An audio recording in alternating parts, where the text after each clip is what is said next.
പുതിയൊരു വീഡിയോയിലേക്ക് എല്ലാവർക്കും സ്വാഗതം. അപ്പോൾ കേരള PSCയുടെ ഈ ആഴ്ചത്തെ ഏറ്റവും പ്രധാനപ്പെട്ട അപ്ഡേറ്റുകളെ കുറിച്ച് പറയാനാണ് ഈ ഒരു വീഡിയോ ചെയ്യുന്നത്. അതിൽ ആദ്യത്തെ അപ്ഡേറ്റ് എന്ന് പറയുന്നത് വേറെ ഒന്നുമല്ല, നമ്മൾ കണ്ടിട്ടുണ്ടായിരുന്നതാണ്. നമ്മുടെ മൂന്നാമത്തെ ലെവൽ 10th ലെവൽ പ്രിലിമിനറിയുടെ മൂന്നാമത്തെ ലെവൽ പരീക്ഷ കഴിഞ്ഞിട്ടുണ്ടായിരുന്നു അല്ലേ. 11/6 മൂന്നാമത്തെ ലെവൽ പരീക്ഷ കഴിഞ്ഞിട്ടുണ്ടായിരുന്നു.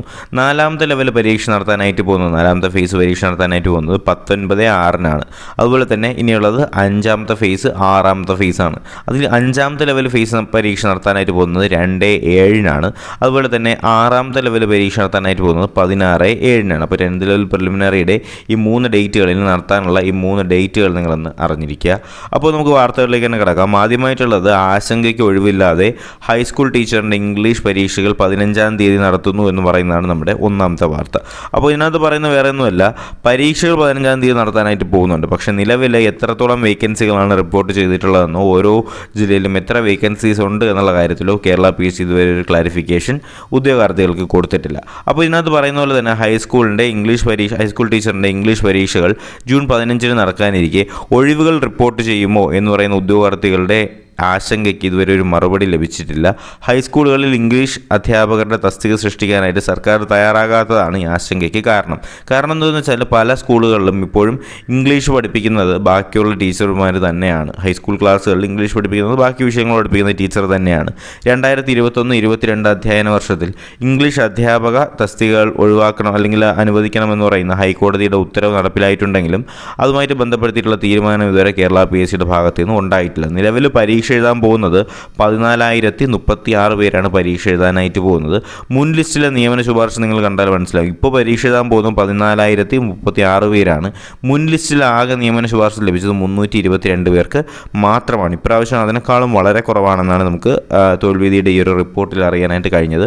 നിങ്ങൾക്ക് ഒരു ലിസ്റ്റ് നോക്കുകയാണെങ്കിൽ അത് മനസ്സിലാവും. തിരുവനന്തപുരത്ത് ആദ്യത്തെ ഒരു ജില്ല നോക്കാം. നമുക്ക് തിരുവനന്തപുരത്തിൻ്റെ കാര്യം തന്നെ നോക്കാം. തിരുവനന്തപുരത്ത് പരീക്ഷ എഴുതുന്നവർ 1147 പേരാണ്. അതിൽ ഇപ്രാവശ്യം ഒഴിവ് റിപ്പോർട്ട് ചെയ്ത് വെറും 3 ഒഴിവുകളാണ്.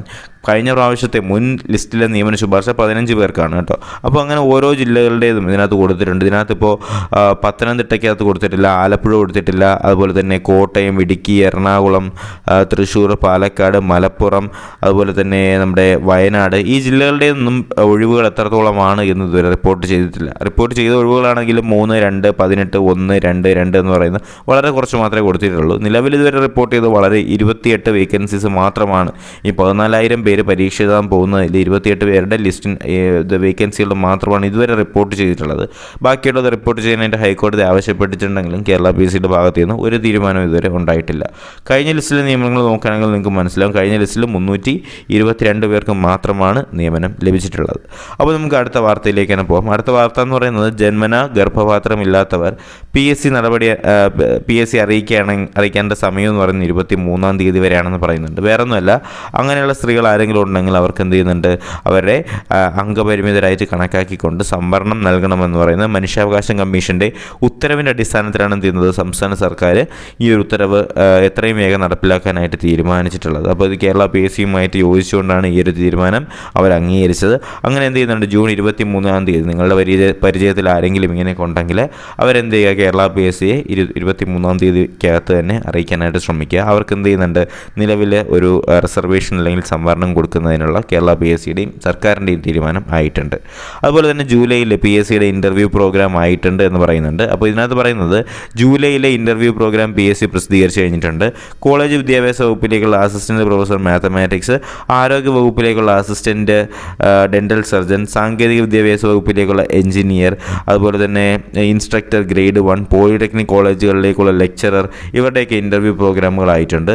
പോരാത്തതിന് നമുക്കിപ്പോൾ മെഡിക്കൽ വിദ്യാഭ്യാസ വകുപ്പിലേക്കുള്ള സർവീസിലേക്കുള്ള അസിസ്റ്റൻറ്റ് പ്രൊഫസർ ഡെർമറ്റോളജി ആൻഡ് വെനോളജി, അതുപോലെ തന്നെ വിദ്യാഭ്യാസ വകുപ്പിലേക്കുള്ള UP സ്കൂൾ ടീച്ചർ, ഇവരുടെയൊക്കെ PSCയുടെ ഇൻ്റർവ്യൂ പ്രോഗ്രാമുകൾ ആയിട്ടുണ്ട് എന്ന് പറയുന്നുണ്ട്. അപ്പോൾ ഇതും കൂടി നിങ്ങളൊന്ന് ശ്രദ്ധിക്കുക. പിന്നെയുള്ളത്, നമുക്കറിയാവുന്നതാണ്, നമുക്ക് ഏതെങ്കിലും ഒരു ജോലി കിട്ടുകയാണെങ്കിൽ കേരള PSCയുടെ ഭാഗത്ത് നിന്ന്, പ്രത്യേകിച്ച് ഫോഴ്സുകളുടെയൊക്കെ കാര്യമാണെങ്കിൽ നമുക്ക് പോലീസ് ക്ലിയറൻസ് വരും അല്ലേ. അപ്പോൾ പോലീസ് ക്ലിയറൻസിൻ്റെ പേരിൽ അല്ലെങ്കിൽ പോലീസ് ക്ലിയറൻസ് നടക്കാൻ നേരത്ത് പെറ്റി കേസുകളുണ്ടെങ്കിൽ അത് പോലീസ് ക്ലിയറൻസ് പെറ്റി കേസുകളുടെ പേരിൽ നിഷേധിക്കരുത് എന്നാണ് DGPയുടെ ഏറ്റവും പുതിയ ഓർഡർ വന്നിട്ടുള്ളത്. ഓക്കെ, അപ്പോൾ ഈ വാർത്തയെ നിങ്ങൾ ശ്രദ്ധിക്കുക. പെറ്റി കേസുകളുടെ പേരിൽ പോലീസ് ക്ലിയറൻസ് സർട്ടിഫിക്കറ്റ് നിഷേധിക്കരുതെന്ന ഉദ്യോഗാർത്ഥികൾക്ക് ഈ ഒരു പോലീസ് ക്ലിയറൻസ് നിഷേധിക്കരുത് എന്നാണ് ഇപ്പോൾ DGPയുടെ നിർദ്ദേശം. ക്ലിയറൻസ് സർട്ടിഫിക്കറ്റ് നൽകുന്നതുമായി ബന്ധപ്പെട്ട പരാതികൾ വർദ്ധിച്ച സാഹചര്യത്തിലാണ് ഈ ഒരു കാര്യം പറയുന്നത്. പഠനാവശ്യത്തിനും ജോലിക്കുമായിട്ടുള്ള ക്ലിയറൻസ് സർട്ടിഫിക്കറ്റുകൾ അതാത് പോലീസ് സ്റ്റേഷനുകളിൽ നിന്നാണ് വാങ്ങേണ്ടത്. കേസുകളിൽ ഉൾപ്പെട്ടവർക്ക് ക്ലിയറൻസ് സർട്ടിഫിക്കറ്റ് നൽകാറില്ല. അത് നമുക്കറിയാവുന്നതാണ്. കേസുകൾ എന്തെങ്കിലും ഉൾപ്പെട്ടവർക്കാണെങ്കിൽ ക്ലിയറൻസ് സർട്ടിഫിക്കറ്റ് നൽകാറില്ല. പെറ്റി കേസുകളിൽ ഉൾപ്പെട്ടവർക്കും ഗതാഗത നിയമം ലംഘിച്ച കേസുകളിൽ പിഴയടച്ചവർക്ക് പോലും ക്ലിയറൻസ് സർട്ടിഫിക്കറ്റ് നിഷേധിക്കപ്പെടുന്ന കേസുകൾ നമുക്ക് കാണാനായിട്ട് കഴിയുന്നുണ്ട്. ഇക്കാരണത്താൽ എന്ത് ചെയ്യുന്നുണ്ട്, പലർക്കും തൊഴിലവസരം നഷ്ടപ്പെടുന്നത് പോലുള്ള പ്രശ്നങ്ങൾ ജനപ്രതിനിധികൾ ശ്രദ്ധയിൽപ്പെടുത്തിയതോടുകൂടിയാണ് എന്ത് ചെയ്യുന്നത്, DGPയുടെ ഇടപെടൽ വന്നിട്ടുള്ളത്. ഇതോടുകൂടി പല സ്റ്റേഷനുകളിലും തടഞ്ഞു വെച്ച 100 കണക്കിന് അപേക്ഷകൾക്ക് തീരുമാനമാകും കേട്ടോ. അതുപോലെ തന്നെ നല്ല കാര്യം തന്നെയാണ്. പലയിടത്തും ഒരുപാട് പേരുടെ ക്ലിയറൻസ് തടഞ്ഞു വെച്ചിട്ടുണ്ടായിരുന്നു. അപ്പോൾ അതിനെല്ലാം ഒരു തീരുമാനം ഉടനെ തന്നെ ഉണ്ടാവും. എന്നാൽ നിങ്ങൾ ശ്രദ്ധിക്കേണ്ടത്, ഒട്ടേറെ തവണ ഗതാഗത നിയമ ലംഘനം നടത്തിയവരുണ്ടെങ്കിൽ അത്തരം കേസുകൾ പ്രത്യേകം പരിശോധിക്കുമെന്നാണ് പറയുന്നത്. അപ്പോൾ ഇതുമായിട്ട് ബന്ധപ്പെടുത്തിയിട്ട് നമ്മളൊരു കാര്യം ചെയ്തിട്ടുണ്ട്, ഒരു വാർത്ത ചെയ്തിട്ടുണ്ടായിരുന്നതാണ്. അപ്പോൾ ഇതുമായിട്ട് ബന്ധപ്പെടുത്തിയിട്ട് ഒരു നോട്ടീസും വന്നിട്ടുണ്ടായിരുന്നതാണ്. അപ്പോൾ എന്തായാലും നിങ്ങൾ എന്ത് ചെയ്യുക, ഗതാഗത നിയമങ്ങളൊക്കെ കുറച്ചും കൂടിയൊക്കെ ശ്രദ്ധിച്ച് തന്നെ കാര്യങ്ങളൊക്കെ ചെയ്യാനായിട്ട് ശ്രമിക്കുക. നമ്മുടെ ചെറിയൊരു അശ്രദ്ധ പോലും നമ്മുടെ ഒരു ജോലിക്ക് തടസ്സമാകുന്ന ഒരു സിറ്റുവേഷനാണ് നിലവിലിപ്പോൾ ഉള്ളത്. അടുത്ത് നമുക്ക് പറയേണ്ടത് KSEBയുടെ റാങ്ക് ലിസ്റ്റ് ഒരു വർഷമാക്കാനായിട്ട് ശുപാർശയുണ്ട് വന്നിട്ടുണ്ട് കേട്ടോ. KSEBയുടെ റാങ്ക് ലിസ്റ്റ് ഒരു വർഷത്തേക്ക് ആക്കാനായിട്ടാണ് നിലവിൽ ഇപ്പോൾ ശുപാർശ വന്നിട്ടുള്ളത്.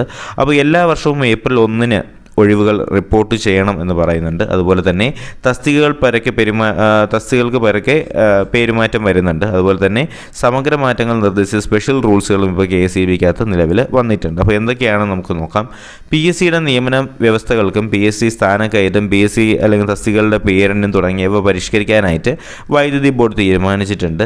കമ്പനിയുമായി ബന്ധപ്പെട്ട വ്യവസ്ഥകൾ മാറ്റി പുതിയ ചട്ടങ്ങൾ തയ്യാറാക്കിക്കൊണ്ടാണ് ഇവ ഈ കാര്യങ്ങളൊക്കെ തീരുമാനിച്ചിട്ടുള്ളത്.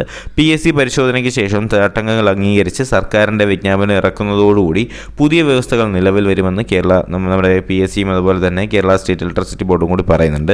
Kerala state electricity board limited company service rules, അങ്ങനെയായിരിക്കും ഈ ചട്ടങ്ങൾ അറിയപ്പെടാനായിട്ട് പോകുന്നത്. ഇതാണ് Kerala state electricity board limited company service rules 2022 എന്നാണ് ഈ ചട്ടങ്ങൾ അറിയപ്പെടാനായിട്ട് പോവുക. റാങ്ക് ലിസ്റ്റ് കാലാവധി ഒരു വർഷമാക്കുക. ഒഴിവുകൾ എല്ലാ വർഷവും റിപ്പോർട്ട് ചെയ്യുക. ഏപ്രിൽ 1-ന് മുൻപ് തന്നെ റിപ്പോർട്ട് ചെയ്യുക. റാങ്ക് ലിസ്റ്റിൽ നിലവിലുള്ളപ്പോൾ ഉണ്ടാകുന്ന ഒഴിവുകൾ അതേ ലിസ്റ്റിൽ തന്നെ നികത്തുക.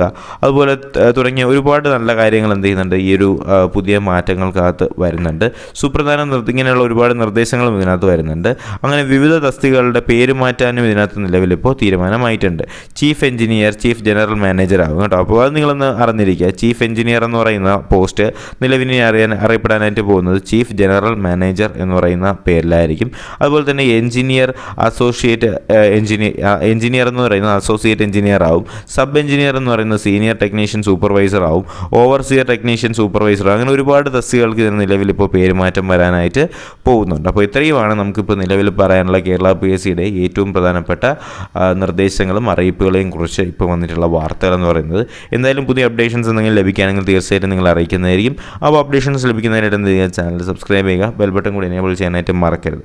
അപ്പോൾ എന്തായാലും പുതിയൊരു വീഡിയോയും ക്ലാസ്സും ഒക്കെ ആയിട്ട് ഉടനെ തന്നെ കാണാം. അതുവരേക്കും എല്ലാവർക്കും bye bye, good bye, take care.